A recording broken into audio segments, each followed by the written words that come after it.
एक अजनबी auto driver ने कैसे की लड़की की मदद। कहाँ जाना है मैडम? तेज बारिश में सड़क किनारे खड़ी पूर्वी ने हाथ हिलाकर ऑटो को रुकने का इशारा किया तो ऑटो के ड्राइवर मंजीत ने अपना ऑटो रोककर पूर्वी से पूछ लिया, भैया जाना तो मुझे पटेल नगर था, मगर आप मुझे चौराहे तक छोड़ दीजिए।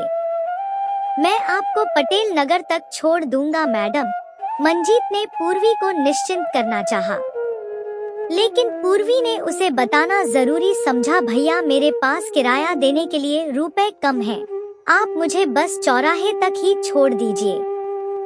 पूर्वी की मजबूरी को समझते हुए मंजीत ने उसे ऑटो की पिछली सीट पर बैठने का इशारा करते हुए कहा, ठीक है मैडम।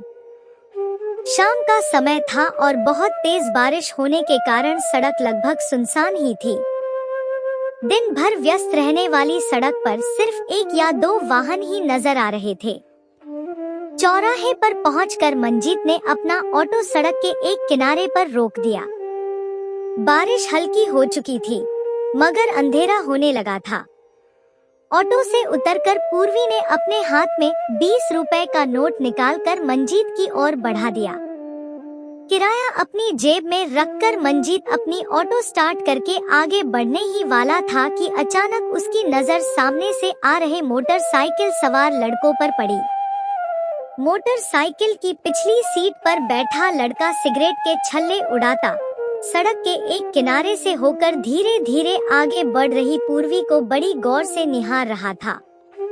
मोटरसाइकिल सवार वो दोनों लड़के पूर्वी के पास पहुंचने ही वाले थे कि मंजीत ने अपना ऑटो वापस मोड़ लिया। मैडम आप ऑटो में बैठ जाइए, मैं आपको घर तक छोड़ देता हूँ। अजनबी ऑटो ड्राइवर के नम्र निवेदन और सामने से आ रहे लड़कों की नीयत से आशंकित पूर्वी किराया देने के रुपए न होने के बावजूद भी बिना कोई ज्यादा सोच विचार किए फिर से मंजीत की ऑटो की पिछली सीट पर बैठ गई। रास्ते भर हल्की बारिश होती रही और पूर्वी मंजीत को हाथ के इशारे से अपने घर का रास्ता बताती रही। लगभग 3 किलोमीटर की दूरी तय करने के बाद पूर्वी अपने घर के दरवाजे पर पहुंच चुकी थी। मंजीत ने ऑटो रोक दिया। पूर्वी के घर का दरवाजा खुला था।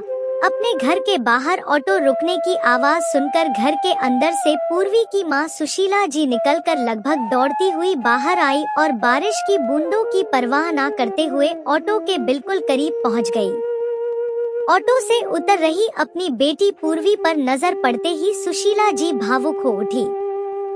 बेटा मेरा मन बहुत घबरा रहा था, तेरा फोन भी नहीं लग रहा था। माँ मेरे फोन की बैटरी डिस्चार्ज हो गई थी, इसलिए मैं आपको फोन नहीं कर पाई। इतनी बारिश में तू घर कैसे लौटेगी यही सोचकर मेरा मन बहुत घबरा रहा था, लेकिन भगवान ने मेरी सुन ली। भगवान को शुक्रिया अदा करती सुशीला जी ने कॉलेज से काफी देर से ही सही मगर सकुशल लौटी बेटी को गले से लगा लिया। अपनी माँ की चिंता को समझते हुए पूर्वी ने मुस्कुराते हुए अपनी माँ को निश्चिंत करना चाहा। माँ आप सही कह रही हो, भगवान सबकी सुनता है। तभी उन्होंने इतनी बारिश में इन ऑटो वाले भैया को भेज दिया मुझे घर तक पहुँचाने के लिए, वरना तो मैं घबरा भी रही थी। आज तो मेरे पास ऑटो से यहाँ तक आने का किराया भी नहीं था। अक्सर चौराहे से पैदल ही घर तक आने वाली पूर्वी ने अपनी माँ को बताया तो उसकी माँ सुशीला जी ने मंजीत के आगे हाथ जोड़ लिए। बेटा ऑटो का किराया तो मैं तुम्हें दे दूंगी, लेकिन तुमने आज जो मेरी बेटी की मदद की है उसका कर्ज मैं जीवन भर नहीं चुका पाऊंगी।